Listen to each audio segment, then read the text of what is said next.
قال عز وجل كما ورد في سورة الدخان حاميم والكتاب المبين إنا أنزلناه في ليلة مباركة إنا كنا منذرين فيها يفرق كل أمر حكيم أمرا من عندنا إنا كنا مرسلين رحمة من ربك إنه هو السميع العليم رب السماوات والأرض وما بينهما إن كنتم موقنين وقال جل وعلا كما ورد في سورة القدر إنا أنزلناه في ليلة القدر وما أدراك ما ليلة القدر ليلة القدر خير من 1000 شهر تنزل الملائكة والروح فيها بإذن ربهم من كل أمر سلام هي حتى مطلع الفجر صدق الله العظيم وعن أبي هريرة رضي الله تعالى عنه قال قال رسول الله صلى الله عليه وسلم من صام رمضان إيمانا واحتسابا غفر له ما تقدم من ذنبه ومن قام رمضان إيمانا واحتسابا غفر له ما تقدم من ذنبه ومن قام ليلة القدر إيمانا واحتسابا غفر له ما تقدم من ذنبه متفق عليه وعن عبد الله بن عمرو بن العاص رضي الله تعالى عنهما قال قال رسول الله صلى الله عليه وسلم الصيام والقرآن يشفعان للعبد يقول الصيام أي رب منعته الطعام والشهوات بالنهار فشفعني فيه ويقول القرآن منعته النوم بالليل فشفعني فيه فيشفعان رواه الإمام الترمذي رحمه الله رب اشرح لي صدري ويسر لي أمري واحلل عقدة من لساني يفقهوا قولي اللهم ربنا ألهمنا رشدنا وأعذنا من شرور أنفسنا اللهم أرنا الحق حقا وارزقنا اتباعه وأرنا الباطل باطلا وارزقنا اجتنابه اللهم وفقنا لما تحب وترضى وتقبل منا فإنك خير المتقبلين آمین یا رب العالمین۔ رمضان، قرآن اور پاکستان، یہ جو 3 الفاظ آئے ہیں حروف جلی کی شکل میں نمایاں صورت، ان کے مابین ربط و تعلق کیا ہے؟ ان 3 کے 3 جوڑے بنتے ہیں۔ رمضان اور قرآن کا کیا تعلق ہے؟ رمضان اور پاکستان کا کیا تعلق ہے؟ اور پاکستان اور قرآن کا کیا تعلق ہے؟ جہاں تک پہلے جوڑے کا تعلق ہے وہ اظہر من الشمس ہے، اس کے ضمن میں کچھ زیادہ تفصیل میں گفتگو کی حاجت نہیں۔ اب ذرا دوسرے حصے پر آئیے۔ رمضان اور پاکستان کا بھی کوئی تعلق ہے، غور کیجیے۔ پاکستان کا قیام کب ہوا؟ وہی 27ویں شب رمضان مبارک کی، اور آج میں نے اس کے لیے لفظ استعمال کر رہا ہوں پورے شعور کے ساتھ۔ پاکستان کا نزول ہوا ہے لیلۃ القدر۔ دیکھیے، نزول، انزال، تنزیل، یہ مادہ قرآن مجید میں آیا ہے سب سے زیادہ تو یا بانی کے لیے ماہ مبارکہ، اور یہ میں بہت مرتبہ عرض کر چکا ہوں۔ برکت کا مفہوم کیا ہے؟ کسی شے میں جو بھی خیر مخفی ہے اس کو زیادہ سے زیادہ برآمد کر لینا، نکال لینا، ظاہر کر لینا، مخفی خیر کو۔ زمین میں جو خزانہ ہے، رویدگی ہے، مخفی ہے، چھپی ہوئی ہے، رزق کے خزانے اس میں ہیں، بارش برستی ہے اور وہ خزانے باہر آ جاتے ہیں۔ نام مبارکہ۔ اسی طرح قرآن مبارک، انسان کے اندر چھپا ہوا خیر، روح ربانی، اور اس کے اندر چھپی ہوئی اللہ تعالی کی طرف سے جو معرفت اور محبت کے خزانے، ان کو کھود کر نکال کر لانے والا قرآن۔ فطرت میں ہے، مضمر ہیں، چھپے ہوئے خزانے۔ لیکن یہ لفظ نزول آیا ہے لوہے کے لیے بھی، وانزلنا الحدید، ہم نے لوہا اتارا۔ سورہ حدید کی آیت اور قرآن مجید کی عظیم ترین آیات میں سے لقد ارسلنا رسلنا بالبینات وانزلنا معهم الکتاب والمیزان لیقوم الناس بالقسط وانزلنا الحدید فیہ بأس شدید ومنافع للناس۔ اسی طرح نزول کا لفظ ہی آیا ہے نیند کے بارے میں، ثم انزلنا علیکم من بعد الغم امنۃ نعاسا۔ احد کے دن یہ ہوا جب مسلمانوں کی اپنی غلطی سے 35 مسلمانوں نے ایک حکم کی خلاف ورزی کی، یا تو تعبیل غلط کر دی، جو بھی شکل تھی اس کو چھوڑ دیجیے، تفصیل میں جانے کا موقع نہیں ہے۔ 35 مسلمانوں سے غلطی ہوئی۔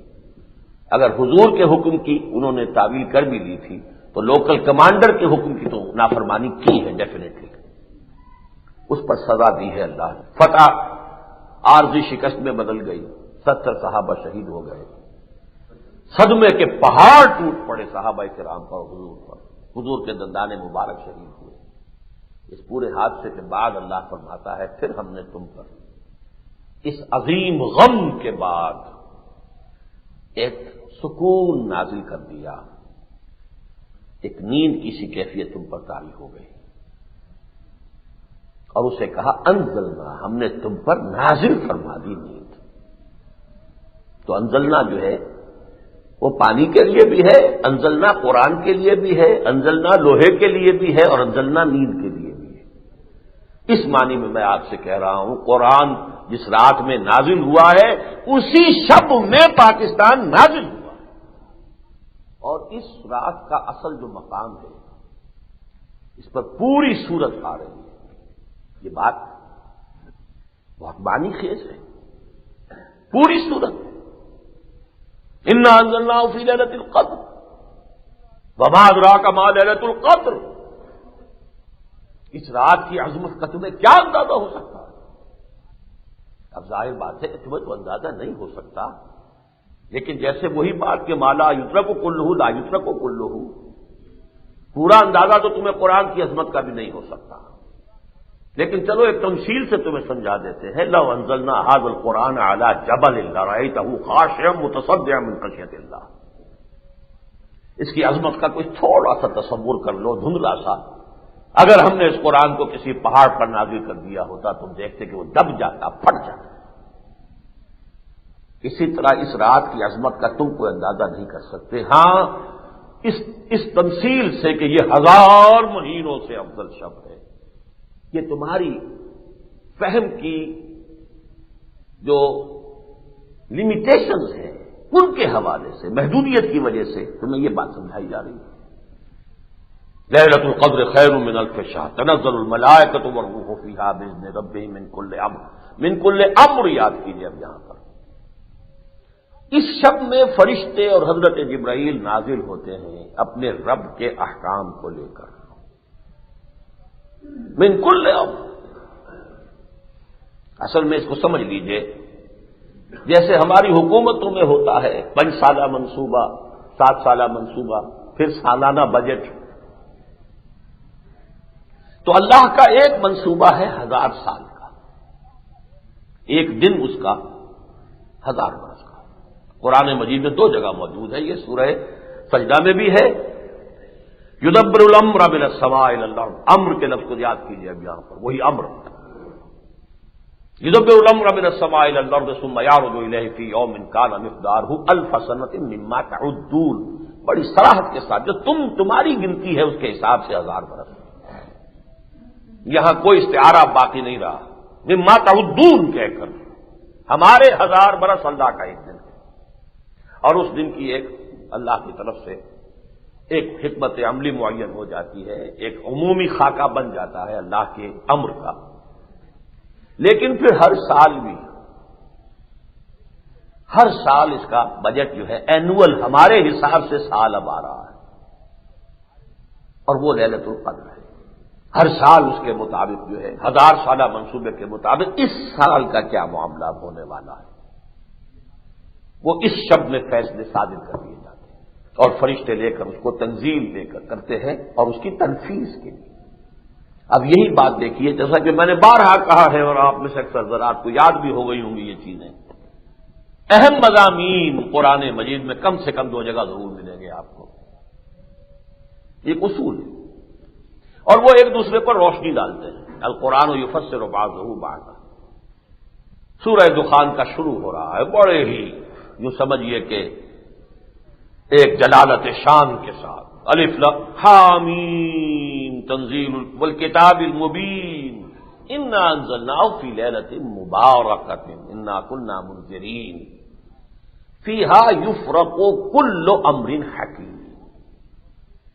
اب وہی امر، تنزل الملائکۃ والروح فیہا باذن ربہم من کل امر، ہر امر سے متعلق اللہ کے احکام کو لے کر فرشتے نازل ہو جاتے ہیں، شروع ہو جاتے ہیں۔ یہاں پہلے اس کا تذکرہ کیا ہے، پہلے اللہ کی طرف سے فرق یفرق، الف حامیم والکتاب المبین، قسم ہے اس کتاب کی جو بالکل واضح ہے، روشن ہے، وہی بینات من الہدی انا انزلناہ فی لیلۃ مبارکۃ، جس کو ہم نے نازل کیا اس مبارک شب میں، انا کنا منذرین، ہم یقیناً خبردار کرنے والے ہیں، اور یہ قرآن نازل ہوا ہے کہ آپ خبردار کر دیں اس کے ذریعے سے۔ تبارک الذی انزل علی عبدہ الکتاب، انزل الفرقان علی عبدہ لیکون للعالمین نذیرا، انذار کے لیے۔ لیکن اب اس لیلۃ المبارکہ کا فیہا یفرق کل امر حکیم، اس شب میں فرق کہتے علیحدہ کر دینا، جاری ہونا، جسے آج کی اصطلاح میں ایشو کر دینا، یہ ایشو ہو جاتے ہیں۔ فیہا یفرق یعنی اللہ کا وہ پہلے سے 1000 سالہ منصوبہ تو چل رہا ہے، اس 1000 سالہ منصوبے کا اس سال جو حصہ آ رہا ہے، فیہا یفرق کل امر حکیم، وہ ایشو ہوتا ہے، اس کے مطابق انسٹرکشنز جو ہیں وہ ایشو ہو جاتی ہیں، ان کی تنفیذ کے لیے ان کو جاری کر دیا جاتا ہے، ان کا اجرا ہوتا ہے۔ امرم من عندنا انا کنا مرسلین، اور وہ امر ہوتا ہے ہمارے پاس سے، ہماری جناب سے اس کا اجرا ہوتا ہے، اور یقیناً ہم ہی ہیں بھیجنے والے۔ رحمت من ربک، وہاں سلام کا لفظ آیا یا رحمت کا لفظ آیا؟ تیرے رب کی جانب سے رحمت، انہ هو السمیع العلیم، وہ سب کچھ سننے والا اور جاننے والا ہے۔ رب السماوات والارض، آسمانوں اور زمین کا رب اور مالک، وما بینہما ان کنتم موقنین، اور اگر تم یقین کرو تو وہی ہے آسمانوں کا اور زمین کا اور جو کچھ ان کے مابین ہے، سب کا رب اور مالک۔ یہ ہے 2 مقامات، 7 آیتیں سورہ دخان کی پہلی، 5 آیتیں مکمل سورۃ القدر، یہ ایک دوسرے کی تشریح، ایک دوسرے کی تائید، ایک دوسرے کی توثیق، ایک دوسرے کی تاکید کر رہی ہے۔ اب فرق جیسا کہ میں نے بیان کیا اس شب میں ہوتا ہے جو رمضان مبارک میں ہے، اور اسی شب میں پاکستان کا نزول ہوا، بلکہ میں یہاں تک بھی آپ کو بتا دوں، اس کی خوشخبری مولانا حسین احمد مدنی رحمۃ اللہ علیہ نے رمضان مبارک ہی میں پورے 1 سال پہلے دے دی۔ یہ واقعہ میں بارہا بیان کر چکا ہوں۔ مولانا مدنی رحمۃ اللہ علیہ کا یہ معمول تھا، رمضان مبارک جو ہے وہ سلہٹ میں گزارتے تھے، وہاں ان کے معتقدین کا کوئی بہت بڑی تعداد ہوگی، وہاں وہ جاتے تھے، رمضان پورا وہی گزارتے تھے۔ سن 46 کے رمضان مبارک میں انہوں نے وہاں اپنے عقیدت مندوں سے یہ بات کہہ دی، ملأ اعلیٰ میں قیام پاکستان کا فیصلہ ہو چکا ہے، 1 سال پہلے سن 47 کے رمضان میں پاکستان کا قیام ہونے والا ہے۔ پاکستان کا گویا کہ فیصلہ سن 46 میں کہیں ہو گیا ہے، شب قدر میں، جس کی کہ پھر اصل جو اس کی تنفیذ ہے وہ سن 47 کے شب قدر میں ہو رہی ہے۔ یہ دوسری بات ہے کہ ان کے معتقدین نے بھی سوال کیا ان سے، مولانا مدنی رحمۃ اللہ علیہ سے، کہ یہ پھر ہم کیا کر رہے ہیں؟ ہم تو پاکستان کی مخالفت کر رہے ہیں، ہم سے مراد یہ کہ آپ ایک طرف کہہ رہے ہیں کہ ملأ اعلیٰ میں فیصلہ ہوا ہے، پھر بھی آپ اپنے اس موقف پر ڈٹے ہوئے ہیں کہ آپ پاکستان کے مخالف ہیں۔ دیکھیے بڑی واضح بات ہے، صحیح بات ہے، سوال کیا جانا چاہیے تھا۔ اب جو جواب انہوں نے دیا اس پر آپ مطمئن ہو یا نہ ہو، میں مطمئن ہوں یا نہ ہوں، لیکن اس جواب کو سمجھیے، وہ جواب کیا تھا؟ انہوں نے جواباً یہ کہا تھا یہ امور تکوینی ہے، اللہ کے فیصلے تکوینیات ہیں، ہم تکوینیات کے پابند نہیں ہیں، ہم تشریعیات کے پابند ہیں۔ یعنی دین کا حصہ جو تشریعی ہے، تشریعی، یہ کرو یہ نہ کرو، یہ حلال ہے یہ حرام ہے، یہ واجب ہے یہ مکروہ ہے، یہ ہے تشریع، اس کے پابند ہے۔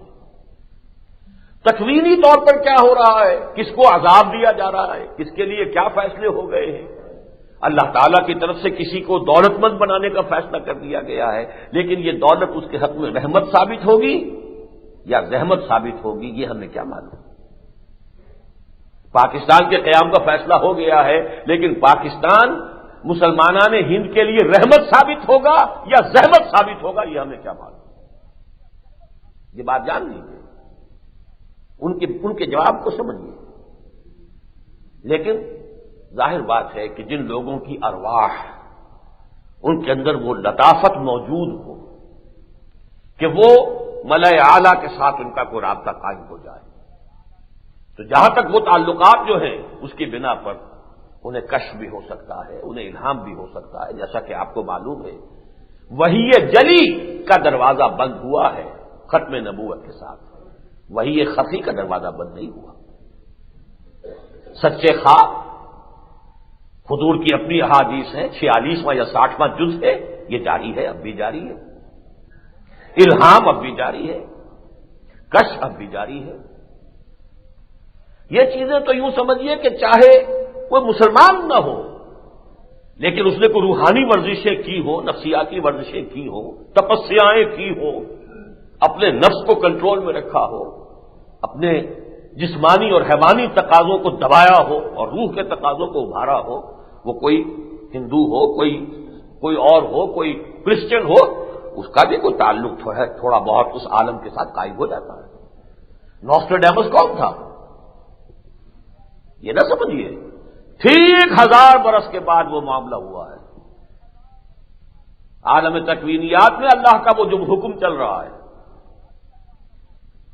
شریعت موسوی کے آغاز سے لے کر 1000 سال کے بعد اور اس کے بعد 1000 سال اور گزار لیجئے تو نبی اکرم صلی اللہ علیہ وسلم کی بعثت کا شریعت موسوی سے لے کر 1000 برس نبوکدنضر، اس کے ہاتھوں یروشلم کی تباہی، اس کے بعد سے امت سابقہ، یہ میں پوری چیزیں لکھ چکا ہوں، سابقہ اور موجودہ مسلمان امتوں کا ماضی حال اور مستقبل، بعثت نبوی صلی اللہ علیہ وسلم، 2000 سال ہیں تورات کے نزول اور قرآن کے نزول، پورے 2000 برس۔ 1400 قبل مسیح میں ایکسوڈس ہوا، خروج ہوا مصر سے بنی اسرائیل اور حضرت موسیٰ علیہ السلام، اور اسی سن میں تورات نازل ہوئی اور 610 عیسوی میں قرآن کا نزول شروع ہوا، 1000 برس، 2000 برس، اور اس کے ٹھیک 1000 برس بعد یورپ میں ایک شخص نوسٹراڈیمس ہے، اور لگ بھگ اسی زمانے میں عالم اسلام میں نعمت ولی ہے، نعمت اللہ ولی، شاہ نعمت ولی، اور ان کی پیشن گوئیاں بھی ہیں، اور وہ ٹیلی کر رہی ہیں ایک دوسرے کے ساتھ۔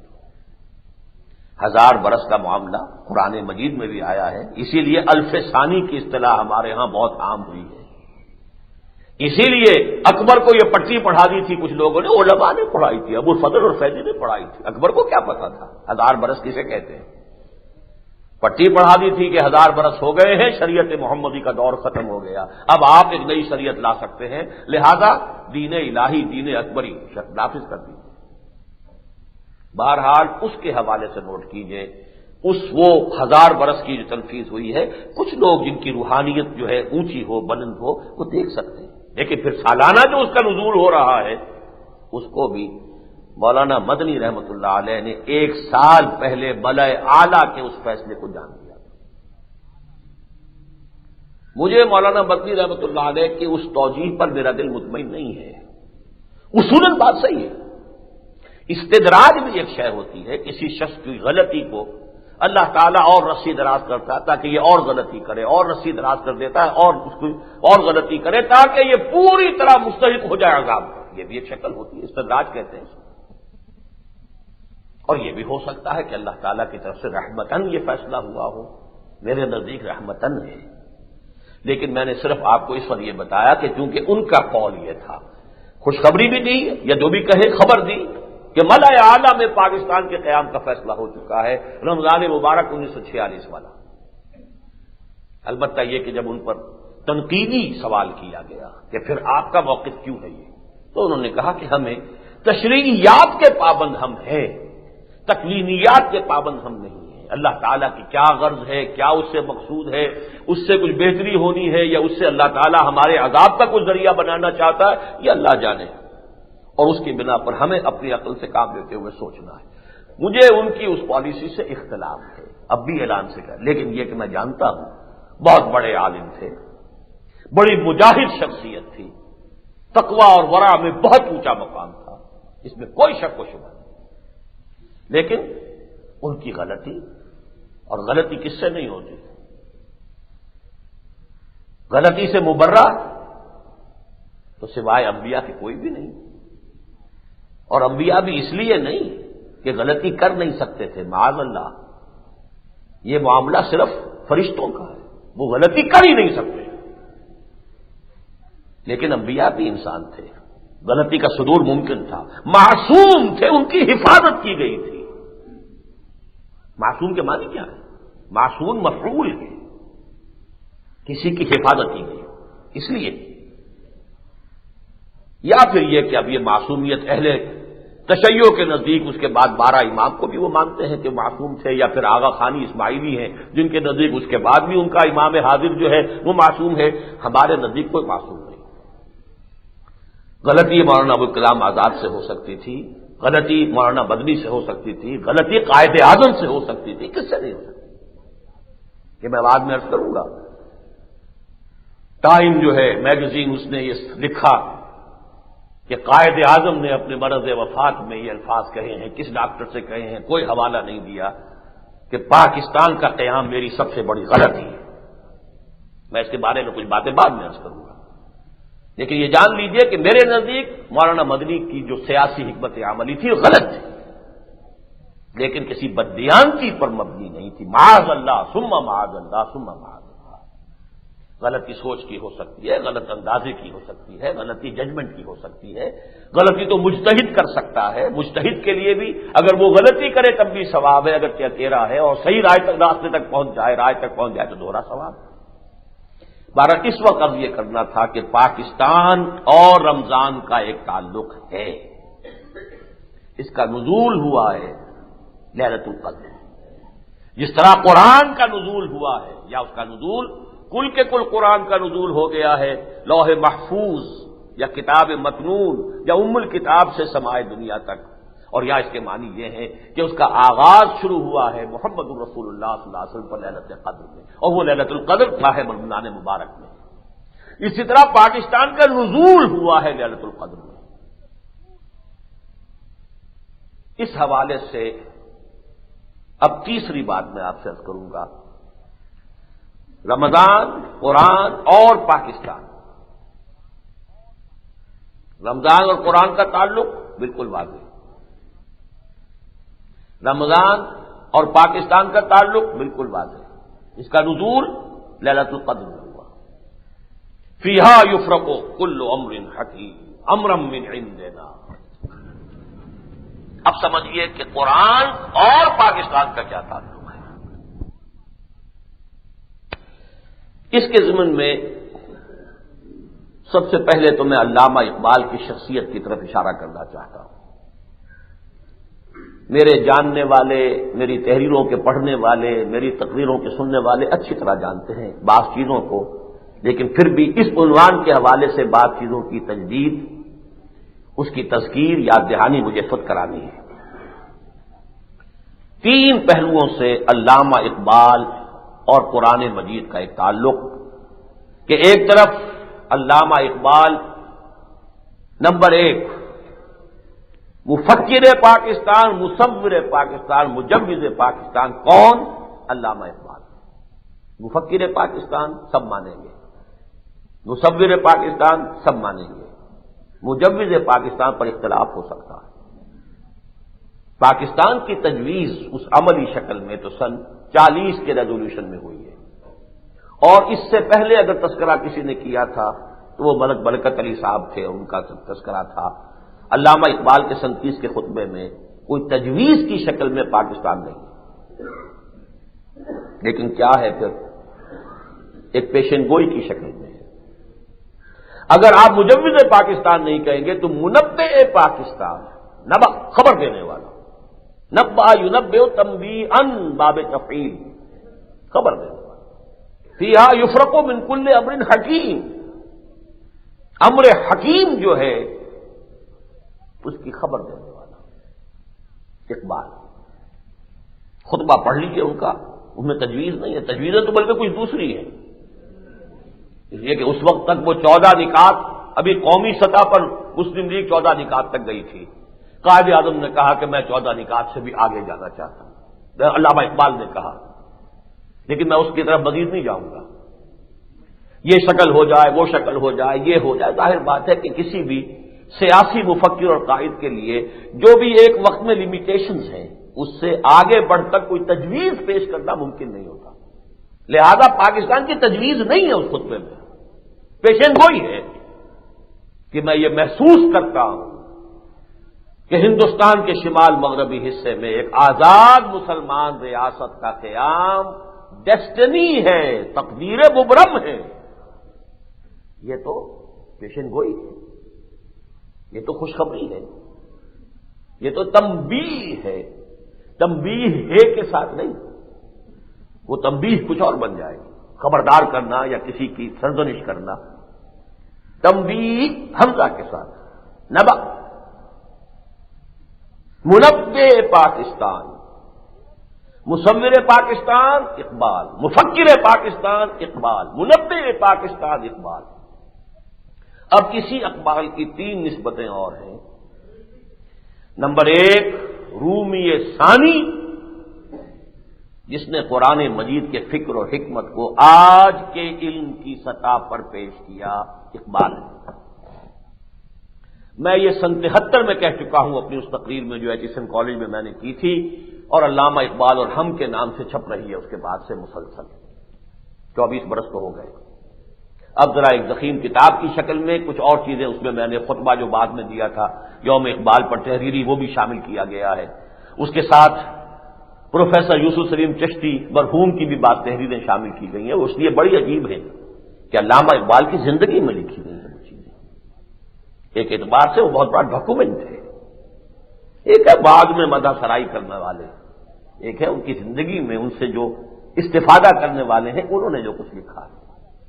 بہرحال وہ علامہ اقبال اور ہم کے نام سے وہ کتاب اور مجلد شکل میں بھی موجود ہے۔ میں کہہ چکا ہوں رومی ثانی، جس طرح رومی نے حکمت قرآن کو اپنے زمانے میں پیش کیا ہے اور بہترین خراج تحسین اسے ادا کیا ہے، مثنوی مولوی مانوی ہست قرآن در زبان پہلوی، کوئی شک قرآن کی حکمت، قرآن کی معنویت اسے اپنے دور کی علمی سطح پر، اپنے دور کی گمراہیوں کی کا قلع کما کرتے ہوئے رومی، کوئی شک نہیں، اور رومی ثانی کوئی شک نہیں کہ علامہ اقبال، ان کے بارے میں بھی جس نے کہا صحیح کہا، در دیدہ مانی نگراں حضرت اقبال، پیغمبری کرد و پیمبر نہ تواں گفت۔ گرامی جلندری کا شعر ہے یہ، جو مانی نگراں ہے، آنکھ جو کہ حقائق کو دیکھ سکتی ہے، مظاہر اور ظواہر سے آگے جا سکتی ہے، حقیقت کو دیکھ سکتی ہے۔ در دیدہ مانی نگراں ان کی نگاہوں میں جن کو کہ یہ وہ آنکھ دی گئی ہے کہ جو مانی ہوئی حقائق تک پہنچ سکتی ہے، ان کی نگاہوں میں علامہ اقبال کیا ہے؟ پیغمبری یہ کر تو پیغمبر نہ تواں ہو. ایک طرح کی پیغمبری کی ہے اس نے، اگر جو اسے پیغمبر کہہ نہیں سکتے. پیشن گوئی. اور یہ جان لیجیے علامہ اقبال نے جس پاکستان کی پیشن گوئی تھی وہ وہی ہے جو آج بھی موجود ہے. مشرقی پاکستان کا خواب انہوں نے نہیں دیکھا تھا. ان کے خطبے میں صرف اسی پاکستان کا تذکرہ ہے. ہندوستان کے شمال مغربی علاقے میں ایک آزاد مسلمان ریاست قائم ہو. رومی ثانی وہ ہے، اور یہ بھی میں بیان کر چکا ہوں تفصیل سے، عظمت قرآن کا سب سے بڑا ثبوت اس دور میں علامہ اقبال کی شخصیت ہے. 20ویں صدی کا مفکر. وہ کوئی مسجد اور مدرسے اور دارالعلوم سے پیدا شدہ نہیں تھا. گورنمنٹ کالج لاہور سے گریجویشن اور ایم اے کرنے والا شخص. پھر اس وقت 1905 سے 1908 تک جبکہ مغرب کی فکری، تہذیبی، ثقافتی تسخیر ہو چکی تھی پوری طریقے سے، وہ مسخر کر چکا تھا پوری دنیا کو اور خاص طور پر عالم اسلام کو، اور دبدبا تھا اس کا پورے عالم اسلام پر. اس وقت جا کر انہوں نے مغربی تہذیب کے بخیے اجھیڑے، مشاہدہ کیا ہے یہ تہذیب حقیقت میں ہے کیا. نظر کچھ اور آتی ہے، چکا چوند کر دینے والی ہے. حقیقت میں یہ کیا ہے؟ اور اس علامہ اقبال نے پھر آ کر کہا کہ اگر کہیں مجھے پناہ ملی ہے میری فکری جو خواہش اور جو پیاس تھی اسے کوئی آسودگی ملی ہے تو قرآن. نہ کہیں جہاں میں اما ملی، جو اما ملی تو کہاں ملی، میرے جرم خانہ خراب کو تیرے عفو بندہ نواز. ظاہر بات ہے کہ اس دور میں عظمت قرآن کی سب سے بڑی علامت علامہ اقبال، سب سے بڑا داعی قرآن اس دور میں علامہ اقبال. یہ وہ چیزیں جو میں آج نہیں کہہ رہا. سن 73 میں آپ دیکھ لیجئے میری وہ تقریر چھپی موجود ہے. رومی ثانی اقبال.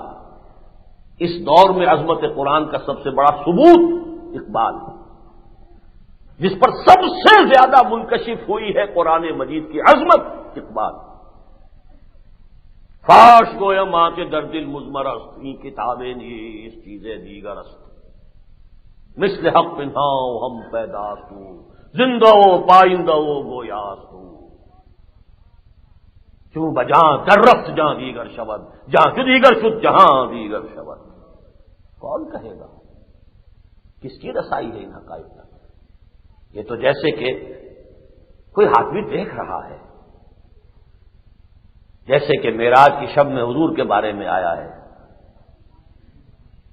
ما زاغ البصر وما طغى لقد رأى من آیات ربه الکبریٰ.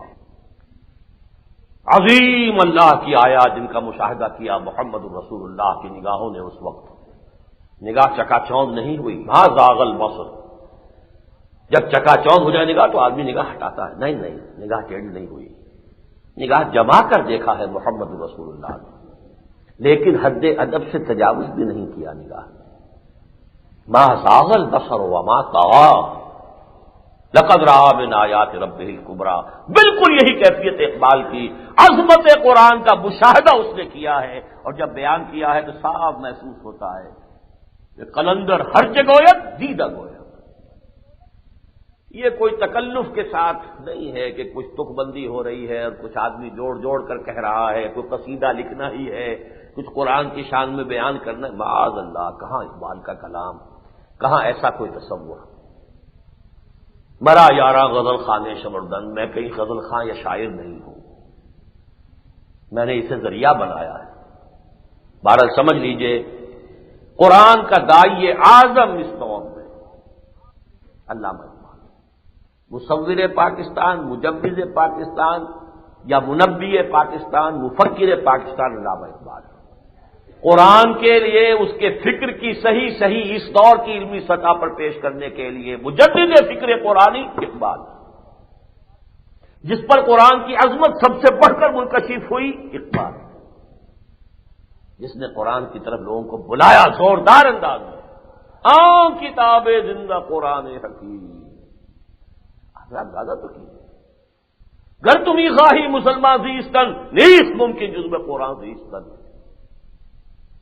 ہاں کتاب زندہ قرآن حکیم حکمت اولا یزادست و قدیم. حرف اورا ریب نئے تعویل نئے. آیتش شرمندہ تعویل نئے. حرف اورا ریب نئے تبدیل نئے. آیتش شرمندہ تعویل نئے. یہ عظمت اور یہ دعوت کوئی تعلق قائم ہوا کہ نہیں؟ قرآن اور پاکستان جمع ہو گئے اقبال کی شخصیت میں. مجوز پاکستان، مفکر پاکستان، مصور پاکستان بھی اقبال، اور قرآن کی طرف دعوت دینے والا سب سے بڑا وہ بھی اقبال. قرآن کی عظمت کا شناسہ سب سے بڑھ کر وہ بھی اقبال، اور قرآن کی حکمت کو عہد حاضر کی علمی سطح پر پیش کرنے والا بھی اقبال. اب نمبر 2 پر لیجیے. اسی اقبال کا ایک ادنا عقیدت مند کہہ لیجیے، خوشہ چین کہہ لیجیے، مجھے کوئی اعتراض نہیں، مجھے خوشہ چین بھی کہہ لیا جائے، اقبال کا ادنا عقیدت مند کہہ لیا جائے، مجھے بالکل یہ دونوں الفاظ اپنی ذات کے لیے پسند ہیں. ان کا فرزند مانوی کہہ لیا جائے تو میں سمجھوں گا کہ بڑا اعزاز ہے اگر کوئی کہتا ہے. نہیں تو عقیدت مند کہہ دیجیے، خوشہ چین کہہ دیجیے، مجھے اس پر بھی اعتراض نہیں. لیکن الحمدللہ پاکستان میں نے علامہ اقبال کے مشن کا تسلسل 3 اعتبارات سے جاری رکھا ہے، اور یہ ممکن نہ ہوتا اگر پاکستان قائم نہ ہوتا. میں پاکستان کے قیام کی ایک اور ڈائمنشن ہے جو آج آپ کے سامنے رکھ رہا ہوں. دیکھیے 3 اعتبارات سے نوٹ کر لیجئے. میں نے 3 کا لفظ اس لیے استعمال کیا، پہلے بھی 3 لفظ استعمال کیے. اقبال، مفکر پاکستان، مصور پاکستان، اور مجوز یا منبع پاکستان. اور وہی رومی ثانی بھی ہے، وہی عظمت قرآن کا سب سے بڑھ کر شناسہ بھی ہے، اور قرآن کی طرف سب سے بڑھ کر دعوت دینے والا بھی. اسی طرح اس کے ایک ادنا عقیدت مند نے، خوشہ چین نے، یا اگر کوئی بڑا میرا اعزاز کرے تو معنوی فرزند نے 3 اعتبارات سے اقبال کے اس مشن کو جاری رکھا ہے. دعوت رجوع الی القرآن. الحمدللہ ثم الحمدللہ، مجھے تفصیل میں جانے کی کوئی ضرورت نہیں. سن 65 میں اپنے مشن کے لیے، اس کے آغاز کے لیے دوبارہ جب لاہور آیا ہوں، سن 54 میں میں نے چھوڑ دیا تھا لاہور، 47 سے 54 تک لاہور میں رہا. FSC بھی، میڈیکل کالج کے 5 سال بھی. 54 میں MBBS کر کے چلا گیا، 65 میں واپس آیا. اس کے بعد سے اپنے مشن کا آغاز کیا ہے، جس کے 3 حصے آج میں گنوا رہا ہوں آپ کو. اور تینوں وہ ہیں کہ جس کا آغاز، جس کا اصل نقطۂ آغاز اقبال ہے. دعوت رجوع الی القرآن. 30 برس سے زائد ہو گئے ہیں الحمدللہ. میری صلاحیتوں کا، میری قوتوں کا، میرے اوقات کا بیشتر اور بہتر تعلیم اور تعلم قرآن کا سر ہوا ہے. عوامی درس قرآن. دیکھیے آج میں سوچ رہا تھا اس دور کی عظیم ترین شخصیتوں کے حوالے سے. شیخ الہند 1920 میں انتقال ہو رہا ہے، کتنا وقفہ ہے. ان کے بعد علامہ اقبال 38 میں انتقال ہو رہا ہے، 18 برس. ان کے بعد ابو الکلام کا انتقال ہو رہا ہے 1958 میں، پھر 20 برس. ان کے بعد مولانا مودودی کا انتقال ہو رہا ہے 1979 میں، پھر 20 برس، 21 برس. یہ 20-20 سال کے فرق سے ذرا نوٹ کرتے جائیے. ہندوستان میں ایک ایک نسل کا فصل ہے یہ. 4تھی نسل میں اپنے آپ کو سمجھتا ہوں. اب یہ ظاہر بات ہے 20 سال کے وقفے کے قریب ہی ختم ہونے والی ہے. شمع بجھنا پوجا چاہتی ہے. میری صحت اس معنی میں جواب دے چکی ہے کہ مجھے واپس آنا پڑا ہے کہ انگریزی میں دورہ ترجمہ قرآن کے لیے جو مشقت تھی اس کے لیے محسوس ہو رہا ہے کہ ہمت اب نہیں ہے. لگ بھگ 20 برس ہونے کو آ گئے مولانا مودودی کے انتقال کے بعد. 1999 میں 20 برس ہو جائیں گے. 31 برس پورے اطمینان سے کہہ سکتا ہوں کہ میرے لگے ہیں اس عرصے میں تعلیم و تعلم قرآن. عوامی درس قرآن کا لفظ شیخ الہند نے استعمال کیا ہے 1920 میں یا 1915 میں. عوامی درس قرآن 1920 میں جب واپس آئے ہیں، مالٹا کی اسیری سے رہائی پا کر آئے ہیں. 1920 میں انہوں نے دارالعلوم دیوبند میں جو تقریر کی ہے کہ میں نے اپنے اسارت اور اسیری کے زمانے میں جو کچھ غور و فکر کیا، دو باتیں سمجھ میں آئیں، ہمارے زوال، اضمحلال، اس کے دو سبب ہیں۔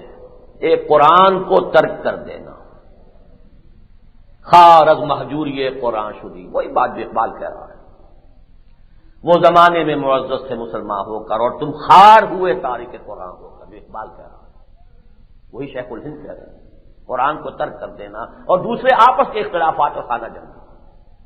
لہذا میں طے کر کے آیا ہوں کہ اب دو ہی کاموں پر زندگی صرف کروں جتنی بھی زندگی باقی ہے۔ ایک، قرآن کے مکتب گلی گلی کھول دیے جائیں قرآن پڑھنے کے ناظرہ، اور ایک عوامی درس قرآن کے ذریعے سے لوگوں کو قرآن مجید کے علم اور پیغام سے روشناس کرایا جائے۔ 1920 کی 14ویں صدی ہجری کے عظیم ترین مجدد کے الفاظ کی عملی تعبیر اگر کی ہے تو میرے دروس قرآن نے، جس میں کہ مسجد شہداء میں ایک وقت میں 700 آدمی جمع ہوتا رہا ہے، مسجد خضرا وہ چھوڑ جائیے، مسجد شہداء کا دور شروع ہی کے اندر 200، 250، 300 آدمی شروع ہو چکے تھے، اور چونکہ ایک کتابچہ تقسیم ہوا تھا، سورہ فاتحہ کی جو مولانا امیر حسن اصلاحی صاحب کی تفسیر ہے اس کو کتابچے کی شکل میں ہم نے تقسیم کیا، 700 نسخے تقسیم ہوئے تھے مسجد شہداء، جبکہ ابھی چھٹی جو ہے ہفتے وار وہ ہوتی تھی اتوار کے روز اور اتوار کی صبح کا۔ شہر لاہور کا یوں سمجھیے کہ ثقافتی زندگی کا سب سے بڑا جو مظہر بن گیا تھا وہ میرا درس قرآن، پھر اسی کا مظہر انجمن خدام القرآن، اسی کا ایک عظیم مظہر قرآن اکیڈمی، قرآن کالج۔ اس دعوت رجوع القرآن پر جو میری کتاب ہے، دعوت رجوع القرآن کا منظر اور پس منظر، جن لوگوں کو بھی اس معاملے میں کوئی دلچسپی ہے ان پر لازم ہے کہ اس کتاب کا مطالعہ کریں۔ سینکڑوں لوگ گریجویٹس، ایم اے، ڈاکٹرز، پی ایچ ڈیز، 2 سال کا، 1 سال کا دعوت رجوع القرآن کا یہ کورس، رجوع القرآن کورس، قرآن اکیڈمی کے ذریعے سے، قرآن کالج کے ذریعے سے کم سے کم 50 ایسے مدرسین قرآن کے جو میں سمجھتا ہوں کہ میری طرح دے سکتے ہیں قرآن کا درس، بلکہ مجھ سے بہتر بھی دے سکتے ہیں۔ وہ تو چراغ سے چراغ روشن ہوگا، آگے بات چلے گی۔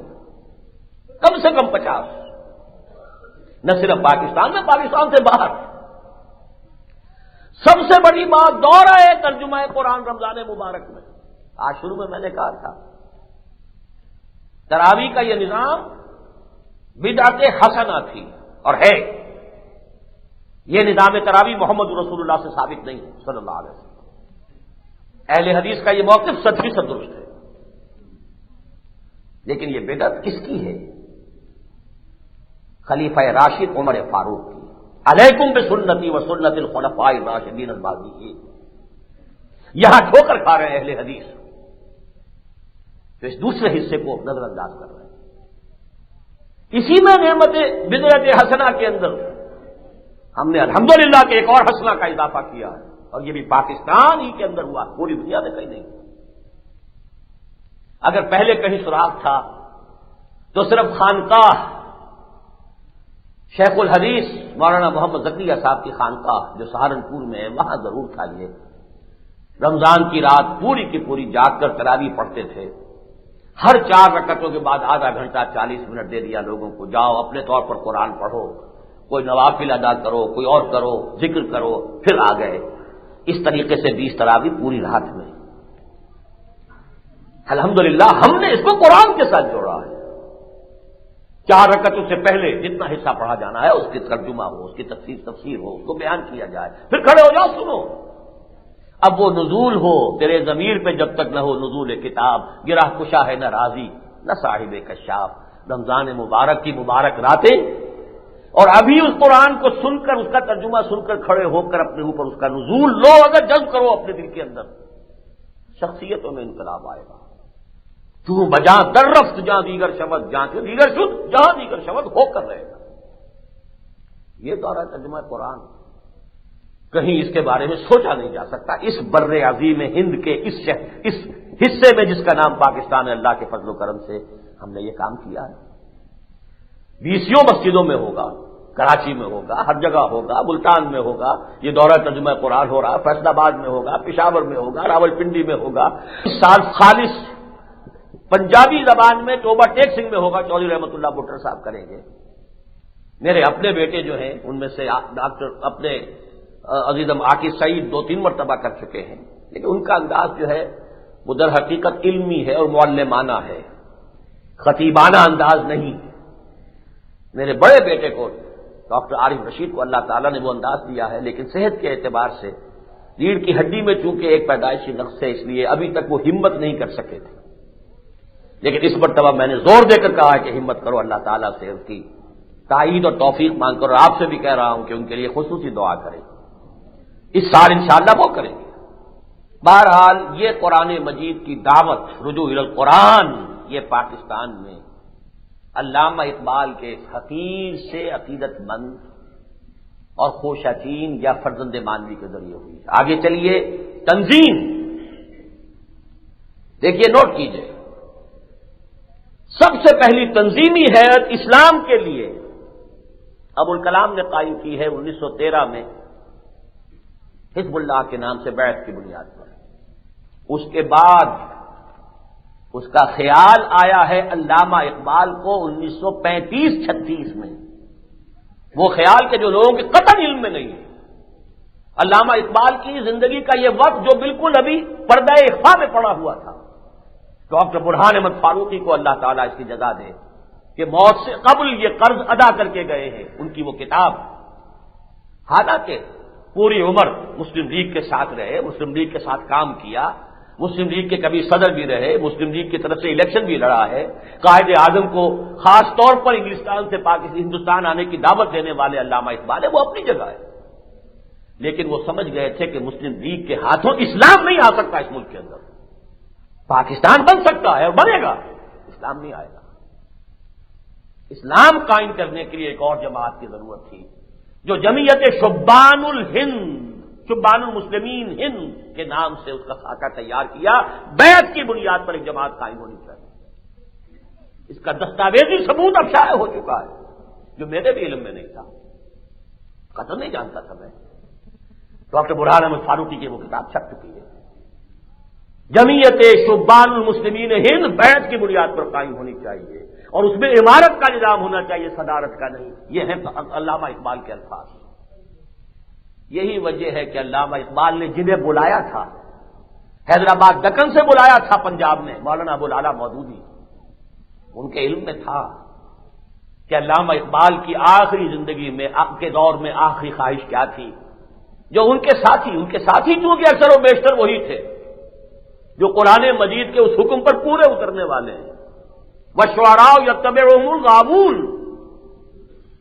وہ عملی لوگ نہیں ہوا کرتے. خود شاعر بھی عام طور پر عملی لوگ نہیں ہوتے، اور خود اقبال نے تو کہا اپنے بارے میں عملی آدمی ہوئی نہیں. اقبال بڑا اپدیشک ہے، من باتوں میں موہ لیتا ہے، گفتار کا یہ غازی تو بنا، کردار کا غازی بن نہ سکا.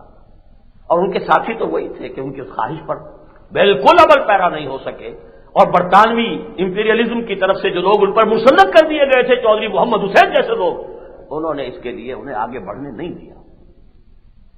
لیکن مولانا مودودی کے علم میں تھی یہ خواہش علامہ اقبال کی. میں سمجھتا ہوں یہی وجہ ہے ان کی زندگی میں مولانا مودودی منتظر رہے کہ علامہ اقبال ہی آغاز کرے.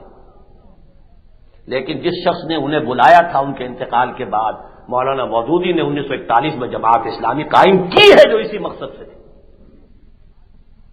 علامہ اقبال کے ساتھ مولانا مودودی کے تعلق کو جمع کر لیجیے. حیدرآباد دکن سے بلایا ہے، وہاں کی سنگلاخ زمین، مودودی سے خطاب ہو کر کے کہا ہے کہ یہاں تمہیں اپنے ساتھی نہیں ملیں گے، آؤ پنجاب کی سرزمین. یہ ہجرت جو کی ہے مولانا مودودی نے، حیدرآباد دکن کہاں، اور یہ آج کا دور نہیں ہے، اس وقت حیدرآباد اور دہلی کی جو بھی ایک ثقافت اور تہذیب اور زبان کا معاملہ ہے، این پنجاب کے گڑھ میں لا کر اور وہ سرنا ریلوے اسٹیشن پٹھان کوٹ کے قریب بٹھا دیا ایک شخص کو لا کر. ذرا سوچیے تو صحیح. تہذیب کے اعتبار سے، زبان کے اعتبار سے، ثقافت کے اعتبار سے زمین و آسمان کا فرق. کس نے بلایا؟ اقبال نے. لہذا میں سمجھتا ہوں صحیح کیا مولانا مودودی نے کہ سن 41 میں جماعت قائم کی. البتہ ایک ٹھوکر کھا گئے کہ بیعت کی بنیاد پر نہیں کیا.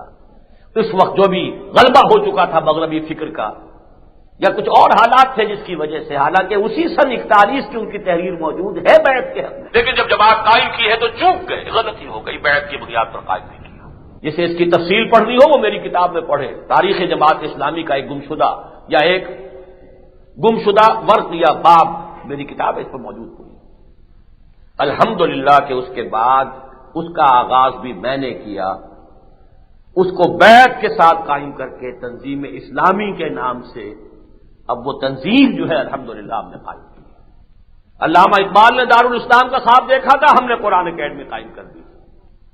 مولانا آزاد نے دارالارشاد قائم کیا تھا لیکن وہ چل نہیں سکا، ہم نے قرآن اکیڈمی قائم کی ہے۔ جیسا کہ میں عرض کر چکا ہوں، کئی سو سے زائد نوجوان B S C, B A, M A, M S C, P H D, M B B S, B D S, یہ لوگ جو ہیں وہاں سے نزول القرآن کا 2 سالہ 1 سالہ کورس مکمل کر کے گئے، امریکہ سے آ کے کر کے گئے ہیں، انگلستان سے آ کر کے گئے ہیں۔ اور کی پاکستان کا کوئی تعلق ہے قرآن کے ساتھ یا نہیں؟ پوری دنیا میں اس کی کوئی نظیر دکھا دیجیے۔ تیسری چیز علامہ اقبال کے مشن کی تکمیل، نعرہ انقلاب لگایا تھا اقبال نے، خواجہ از خون رگے مزدور سعادت لال نام،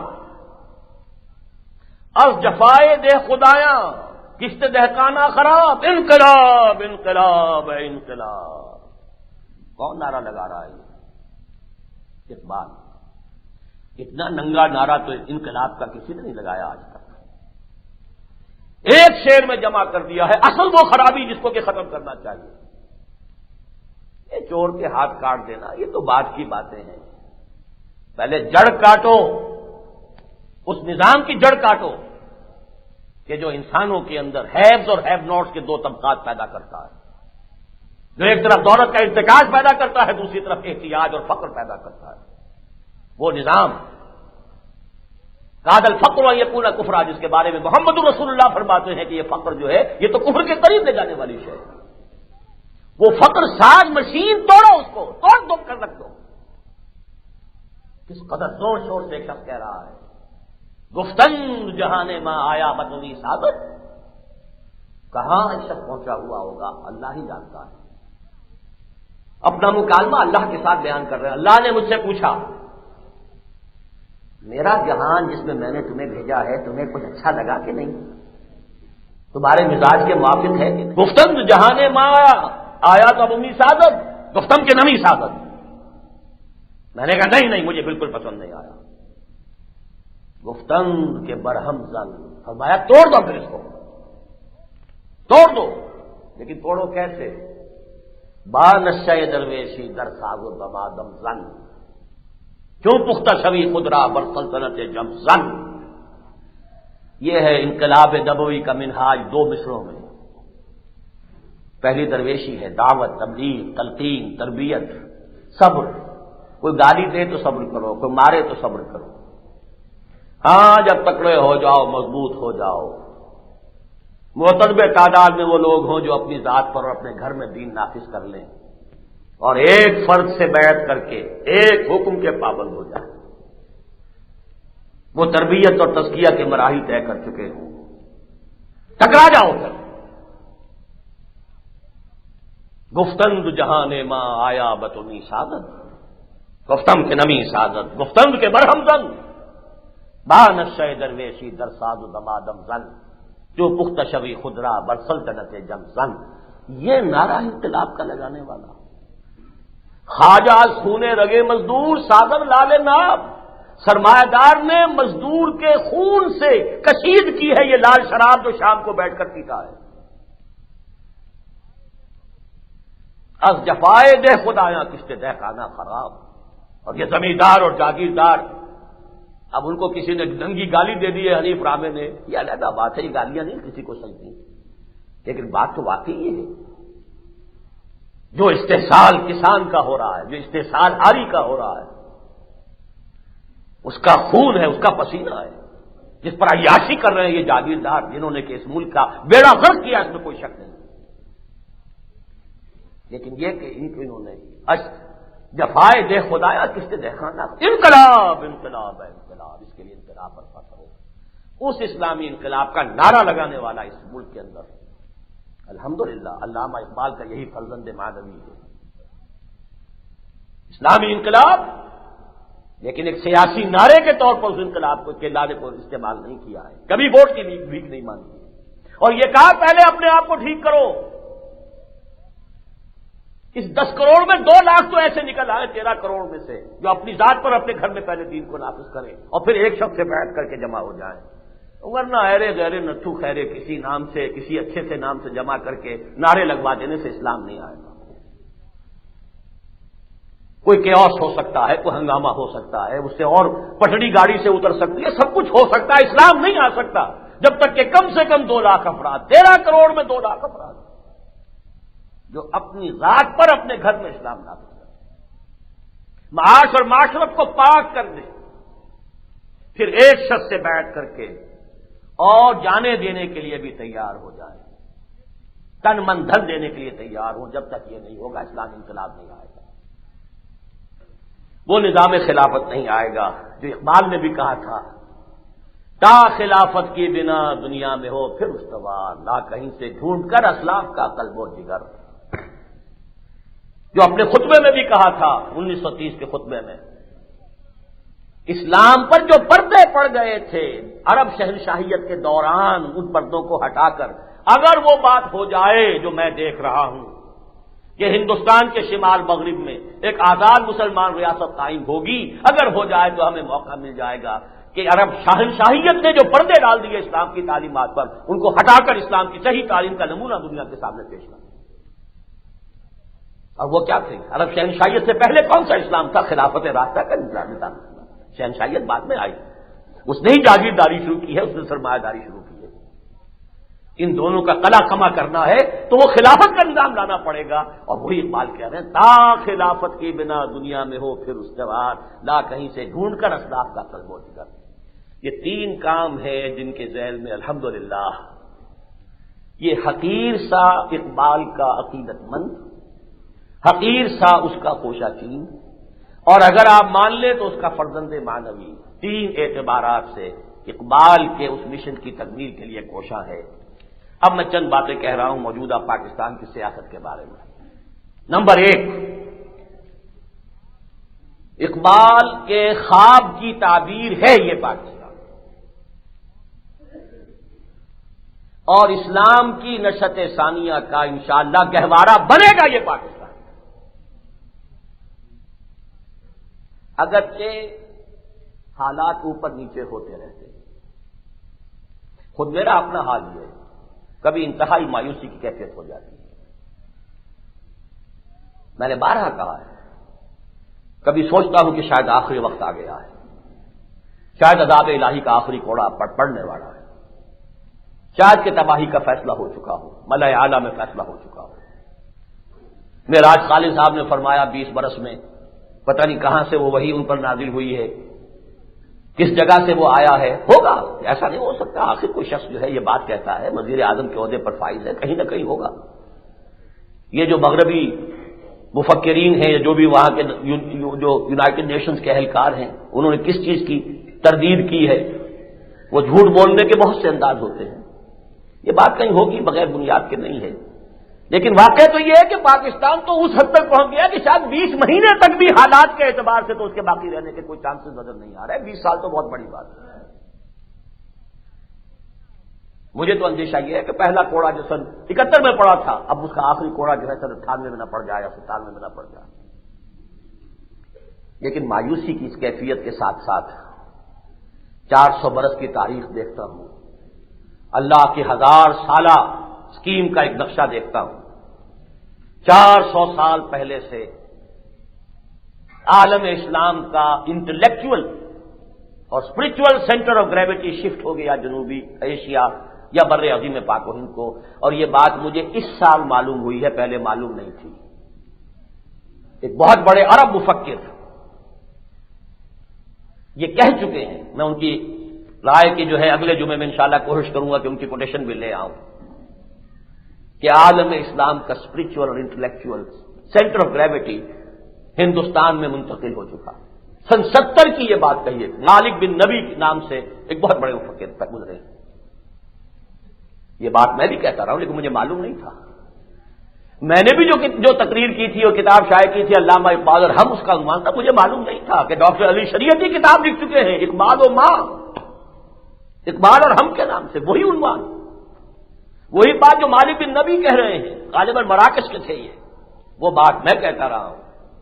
400 سال سے امت مسلمہ کا اسپرچول اور intellectual centre of gravity India کو منتقل ہو چکا ہے، بر عظیم پاک مجدد الفسانی، شاہ ولی اللہ دہلوی، سید احمد بریلوی، علامہ اقبال، مولانا مودودی، شیخ الہند مولانا الیاس، ان کے پائے کی کوئی شخصیت ان 400 برس میں پورے عالم اسلام میں آپ کو نہیں ملے گی، ڈنکے کی چوٹ کہہ رہا ہوں۔ اسلام کی نشت ثانیہ یہاں ہوگی، اگرچہ حالات کے اعتبار سے مایوسی آ جاتی ہے۔ پھر میں اپنے آپ کو پھر جوڑتا ہوں سورہ کبریٰ، سنبھلنے دے مجھے نا امیدی کیا قیامت ہے، کہ دامان خیال یار چھوٹا جائے ہے مجھ سے۔ میں پھر حساب جوڑتا ہوں اپنا، پھر امید کا دامن جو ہے تھامتا ہوں۔ مجھے بھی نظر آ رہا ہے اس سال خاص طور پر واگا کے قریب آ کر جو میلہ بنایا گیا ہے، سریری صاحب نے اس پر مضمون لکھا ہے اور صحیح لکھا ہے، وہ بھی دیکھ رہے ہیں، گدھ جمع ہو رہے ہیں، اب انہیں یہ امید ہو گئی ہے کہ اب مرا کے مرا، مانوی طور پر پاکستان ان کے خیال میں ختم ہو چکا ہے۔ گدھ آ کر بیٹھے ہوئے ہیں، محبت کے نغمے سنا رہے ہیں تاکہ اور مست ہو جاؤ، پاکستان کی وجہ جواز کو بھول جاؤ، سمجھو کہ پاکستان کا بننا غلطی تھا۔ اور تو اور ٹائم جیسا پرچہ کہہ رہا ہے کہ قائد اعظم نے کہا پاکستان کا بننا یہ میری سب سے بڑی غلطی ہے، پاکستان قائم کر دیں، نہیں قطر نہیں، جیسا کہ میں کہہ چکا ہوں، ہرگز نہیں، غلطیاں ہوئی ہیں قائد اعظم سے، لیکن پاکستان کا قیام ہرگز غلطی نہیں، اور یہ قطر میں باور کرنے کو تیار نہیں کہ یہ بات انہوں نے کہی ہوگی۔ بہت بڑا جھوٹ ہے جو تراشا گیا ہے، لیکن کس موقع پر تراشا گیا ہے؟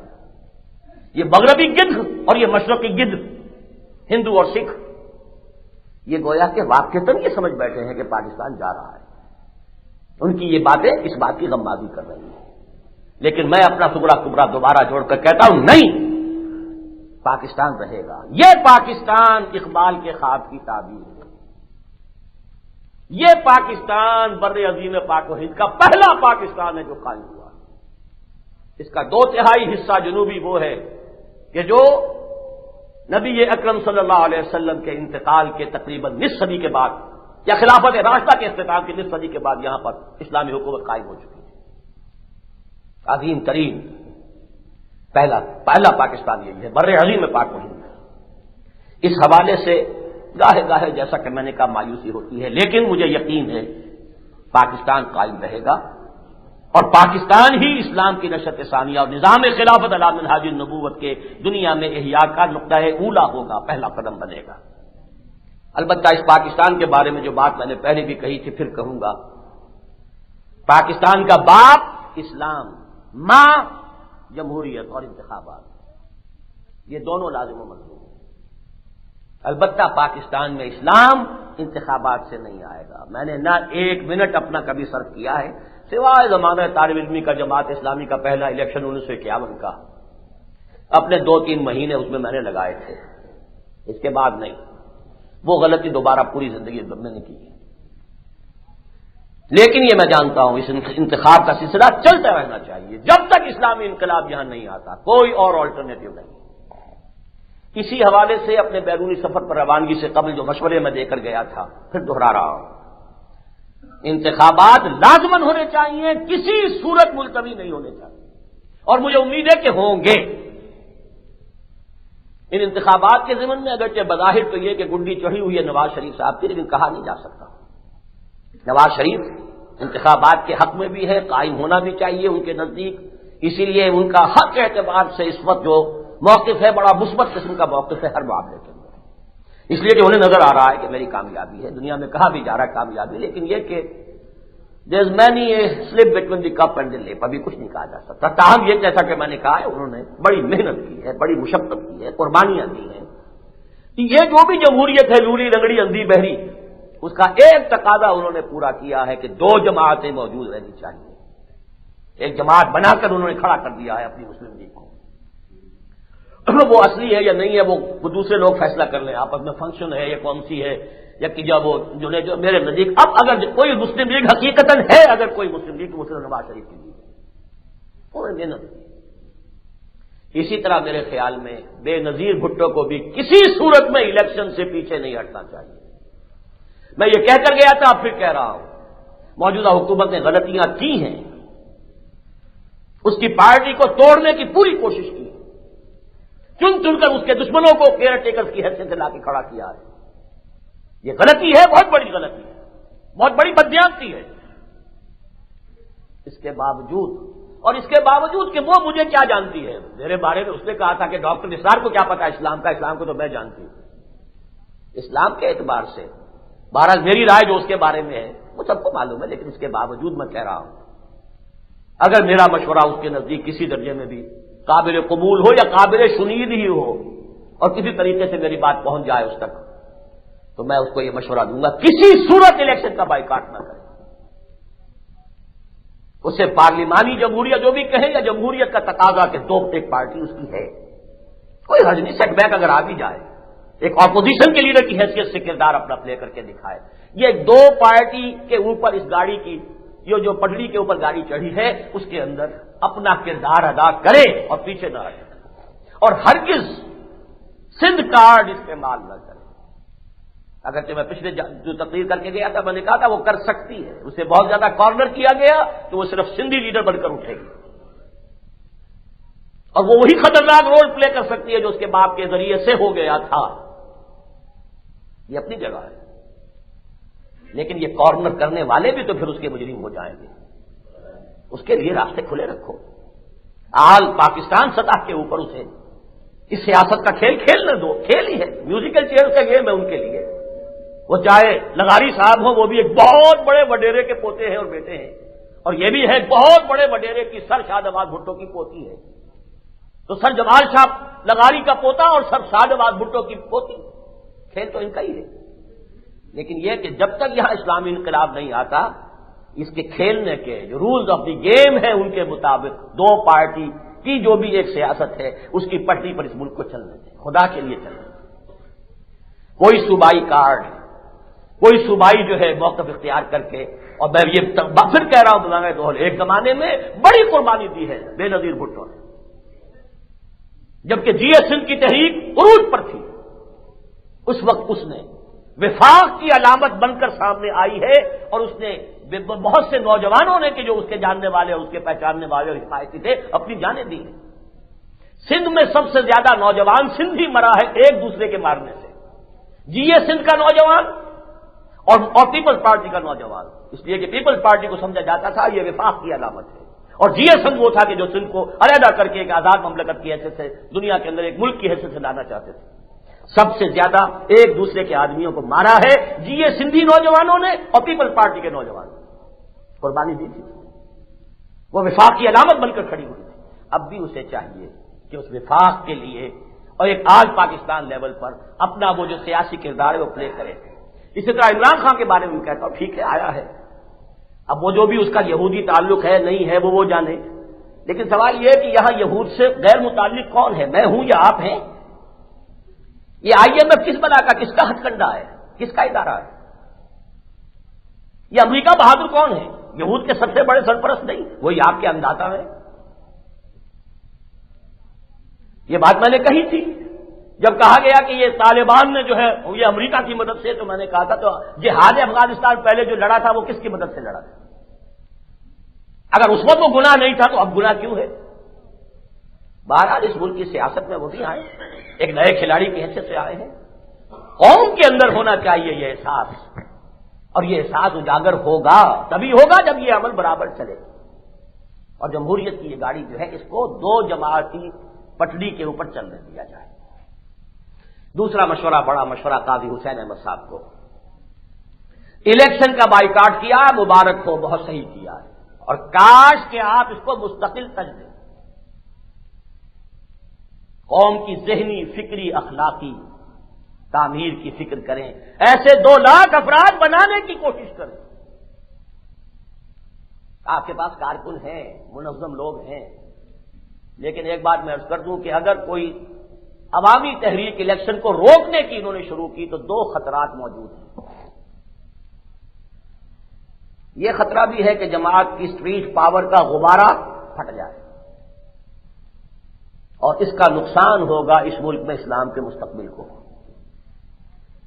اس سے پہلے بھی ہو چکا ایک موقع پر، لاہور میں جمعیت طلبہ نے جب پولیس کے ساتھ ٹکر لی تھی تو غبارے میں سے ہوا نکل گئی تھی، وہ جو بھی کچھ تھی شان و شوکت جمعیت طلبہ کی وہ ختم ہو کر رہ گئی تھی، پولیس کے ساتھ ادنا ٹکر میں۔ الیکشن سے باہر رہے ٹھیک ہے، لیکن اگر اس کو روکنے کی کوشش کی تو دو خطرناک ترین نتیجے نکل سکتے ہیں۔ ایک یہ کہ ان کی اسٹریٹ پاور کا غبارہ پھٹ جائے، اور دوسرا خطرناک نتیجہ یہ نکل سکتا ہے کہ مارشل لا کی راہ ہموار ہو جائے، کہ اور اگر ہو جائے گا، اگر یہ بھی کریں اور ادھر سے پیپلز پارٹی بے نظیر بھی کہے کہ میں قاضی صاحب کے ساتھ پھر دھرنا دوں گی، کچھ اور مذہبی جماعتیں بھی چھوڑ جائیں تو کیا ہوگا؟ خالی تو نہیں بیٹھیں گے، خاموش تو نہ بیٹھے گا محشر میں جنوں میرا، یا اپنا غریباں چاک یا دامن یزداں چاک۔ جو الیکشن سے ہٹیں گے، جن کی گھٹی میں سیاست پڑ چکی ہے، وہ الیکشن سے ہٹیں گے تو کچھ تو کریں گے نا، کیا کریں گے؟ فساد پیدا کریں گے، کیوس پیدا کریں گے، اور وہ فساد اور کیوس معاذ اللہ خاکم بدہن اس حد تک بھی جا سکتا ہے کہ پاکستان ختم ہو جائے۔ بھارت تیاری کر رہا ہے، وعدہ کے قریب آ کے میلے کیوں شروع کیے جا رہے ہیں؟ بنگلہ دیش کے ساتھ معاہدہ وہ جس پر کہ مغربی بنگال کی حکومت سخت ناراض ہے، عوام سخت ناراض ہے، کیوں کیا گیا؟ چین کے ساتھ وہ اپنے معاملات درست کر چکا ہے، اس سے زیادہ کبھی بھی وہ اس پوزیشن میں نہیں تھا کہ یکسو ہو کر پاکستان پر حملہ کرے۔ باقی اپنی فوجی تیاریوں کے اعتبار سے کہاں پہنچ چکا ہے، اس کے اگنی اور ترشول، اس کے جو میزائل ہیں ان سے تو کانپ رہی ہے دنیا، کہاں تک اس کی پہنچ چکی ہے۔ لہذا کوئی کیوس، کوئی بدامنی، دشمن کو موقع اٹھانے کا بھرپور جو ہے وہ اس کے لیے فائدہ اٹھانے کا موقع دے سکتے ہیں، ورنہ اس سے کم یہ کہ ماشاء اللہ تو آ جائے گا۔ پہلے بھی 53 میں اس ملک کی جمہوریت کی گاڑی پٹڑی سے اتری تھی تو ایک مذہبی ایجیٹیشن کی بنیاد پر، اس کے بارے میں پھر جان لیجئے کہ ان کی نیتوں پر مجھے کوئی شک شبہ نہیں، خالص مذہبی مسئلہ تھا، اور تھا، حقیقی تھا، قادیانیوں کے معاملے میں، اور قادیانیوں کو غیر مسلم اقلیت قرار دینے کے لیے 53 کی تحریک جنہوں نے اٹھائی، علماء نے اٹھائی، انہوں نے دیانتداری سے اٹھائی، لیکن اس کا نتیجہ ایک نکلا، اور وہ یہ کہ اس ملک کی گاڑی جمہوریت کی پٹری سے اتر گئی ہے، کہیں دوبارہ بمشکل جو چڑھی ہے، بمشکل چڑھی۔ 3 انتخابات کے بعد کچھ ذرا وہ 2 پٹڑیاں اس کی بنی ہیں، 2 جن کے اوپر کے اب یہ چڑھی ہے، اب اسے اتارنے کا ذریعہ جو ہے پھر کوئی مذہبی ایجوکیشن نہ ہو جائے۔ اور مارشل لا کی پہلی قسط نیشنل سیکیورٹی کونسل کی شکل میں آ چکی ہے، چوتھائی مارشل لا تو آ چکا ہے نا۔ فوج کا عمل دخل آپ کی سیاست میں گارجین کی حیثیت سے، ویسے بھی فوج ہے، کون انکار کر سکتا ہے؟ کوئی اندھا ہوگا تو انکار کرے گا۔ پاکستان میں طویل ترین عرصے تک فوج نے براہ راست حکومت کی ہے، اور اس کے بعد بھی جب پیچھے ہٹتی ہے تو اس کا اثر و رسوخ، جسے آپ ٹرائیو کہتے ہیں، جسے آپ مثلث کہتے ہیں، اقتدار کی مثلث، اس کا ایک بازو تو یقیناً چاہے وہ پس پردہ ہو چاہے وہ پیشے پردہ ہو، وہ فوج رہی ہے۔ لیکن اب یہ ہے کہ چوتھائی مارشل لا تو شامل ہو گیا ہے NSC کے ذریعے سے۔ میں نہ اس کے حق میں کوئی بات کہہ رہا ہوں نہ اس کے خلاف، لیکن آیا کیوں ہے؟ مارشل لا پہلے آیا تو سیاستدانوں کی غلطیوں سے آیا، اور اب بھی اگر آئے گا یا چوتھائی آیا ہے تو اس لیے آیا کہ سیاستدان فیل ہو رہے ہیں، الزام آپ انہیں نہیں دے سکتے۔ لہذا میں آج سوچ رہا تھا مولانا مودودی سے بھی یہ غلطی ہوئی تھی،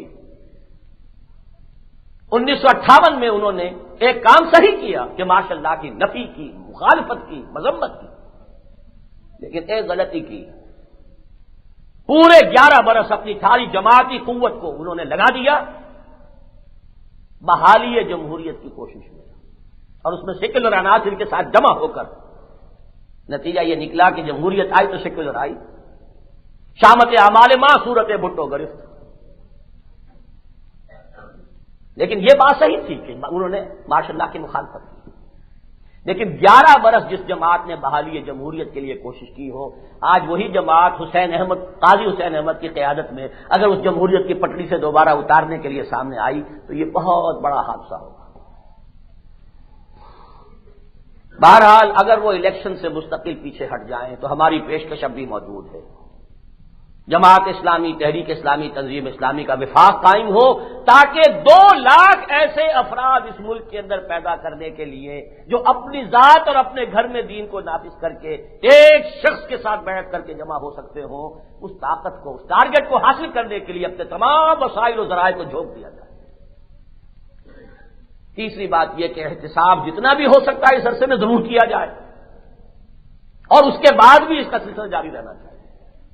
البتہ اس میں یہ ضرور ہے کہ جمہوری عمل کا تسلسل خود ایک احتساب ہے، اس میں کوئی شک نہیں۔ اپوزیشن رول اپنا پلے کر رہی ہو تو سب بے ایمانیاں وہ ساتھ کے ساتھ بیان کرتی چلی جاتی ہے، اور یقیناً اس کا آغاز ہو چکا ہے اس ملک کے اندر۔ باقی رہ گیا مقدمات قائم کر کے ثابت کرنا، یہ کس کے لیے ممکن ہے؟ یہ سول سوٹس بنیں گے، اور سول سوٹ تو عمریں گزر جاتی ہیں اور آدمی مر چکے ہوتے ہیں، تو پھر جا کر کہیں ان کے بعد سول سوٹ فیصلے میں کہیں ان کا فیصلہ ملتا ہے۔